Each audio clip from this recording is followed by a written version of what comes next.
CERAWeek 2010 wraps up in Houston today. Hear what Lawrence Summers has to say about the president's view of domestic natural gas use. A top Republican questions the role of two major auto manufacturers in the U.S. Climate Action Partnership after getting billions in taxpayer assistance.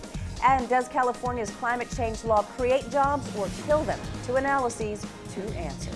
From the Energy News Center in Washington, D.C., this is the Energy Report with Susan McGinnis.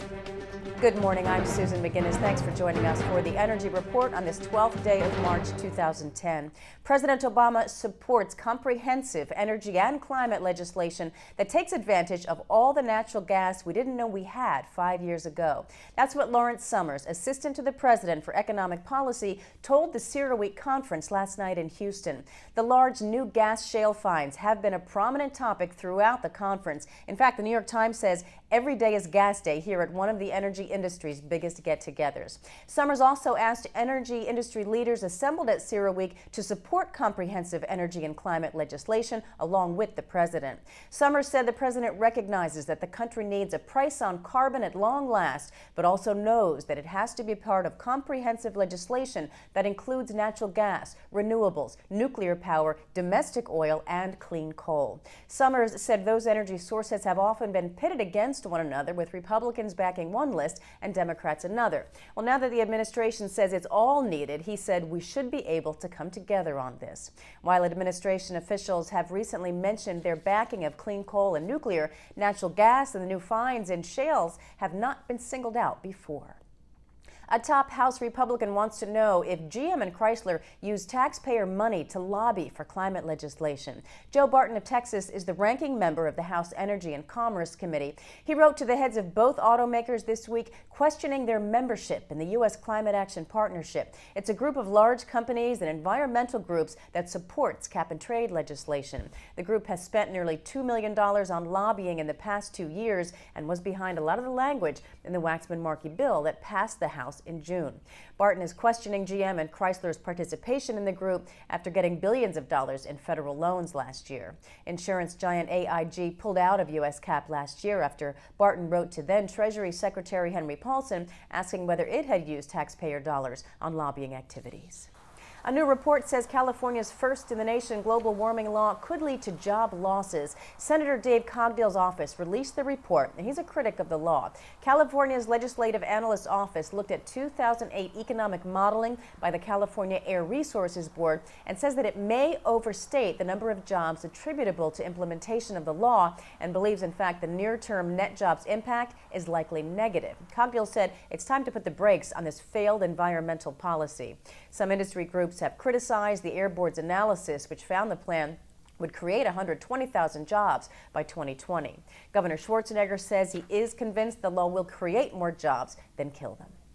Los Angeles power officials have scrapped plans for an 85-mile green transmission line through the southeastern California desert. The LA Department of Water and Power's $800 million project was designed to bring electricity from solar, geothermal, wind, and nuclear plants to Los Angeles from the southeastern California deserts and Arizona. But it ran into fierce opposition from environmental groups who said it would ruin wilderness preserves. The DWP is now focusing on developing renewable sources closer to existing power corridors. One more conclusion on climate change by the UN Intergovernmental Panel on Climate Change is being challenged, this time by NASA. A new NASA study shows droughts have no effect on Amazon rainforests, contrary to previous IPCC reports. NASA says in its current issue of Geophysical Research Letters that over the past 100 years, rainforests have been unaffected by drought. NASA used satellite data to measure the greenness of the forests over the past decade. This study is the latest challenge to the findings of the IPCC, already under scrutiny for various inaccuracies. The new NASA challenge comes just after the UN Secretary General ordered an independent review of the entire IPCC 2007 report on climate change. A new Gallup poll says Americans are less worried about climate change and are less convinced of its impact on the environment. 48% of those polled feel the seriousness of global warming is generally exaggerated, and that's up from 41% last year and 31% in 1997.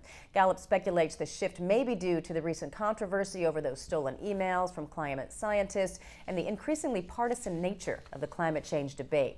A 53% majority still believes climate change is real and that its effects have either begun or will begin in the next few years. And that's a drop from the 65% who felt that way in 2008, and it marks the lowest level in at least a decade. Interior Secretary Ken Salazar says he expects vigorous discussion about how to deal with climate change, but he told reporters at a news conference Thursday on the state of birds and climate change that there is no point in talking about whether it's happening. Salazar says the debate is now what to do about it. He says a key thing to watch are birds, who are messengers that tell us what's going on in our environment and with climate change. The report by the U.S. Fish and Wildlife Service and Cornell Lab of Ornithology says birds in every habitat will be affected by climate change. The biggest threat is to ocean bird species, but the good news is some bird populations have shown the ability to adapt to changing climate conditions, and when conservationists can detect problems early enough, they can prevent extinction. New York State officials say they've heard the message loud and clear from 2 upstate counties, and they won't pursue offshore wind on the eastern shores of Lake Ontario. The New York Power Authority is looking for potential sites for up to 166 offshore wind turbines. But Oswego County lawmakers passed a measure Thursday opposing any wind projects on their shores, following on the heels of neighboring Jefferson County. Opponents say the turbines would hurt tourism and the economy. NYPA President Richard Kessel says the agency will now focus on Erie and Niagara counties in western New York. 2 U.S. firms and a Chinese company are teaming up to build a wind turbine factory in Nevada. The U.S. renewable energy group American Nevada Company and China's A-Power Energy Generation say this 320,000 square foot plant could employ up to 1,000 people.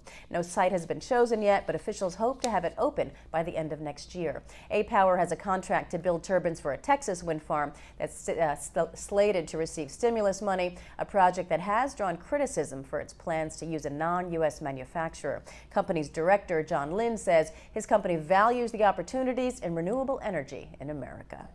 Well, last night, the Women's Council on Energy and the Environment held its 29th annual gala and named its Woman of the Year, created to honor women of stature in energy and the environment. This year's award went to Maggie Fox, President and CEO of the Alliance for Climate Protection. Fox is President and CEO of the Alliance. She participated in a panel discussion that you see here, happened in December in Copenhagen on the future role of natural gas. Fox is a veteran of environmental issues and was previously Deputy Executive Director of the Sierra Club.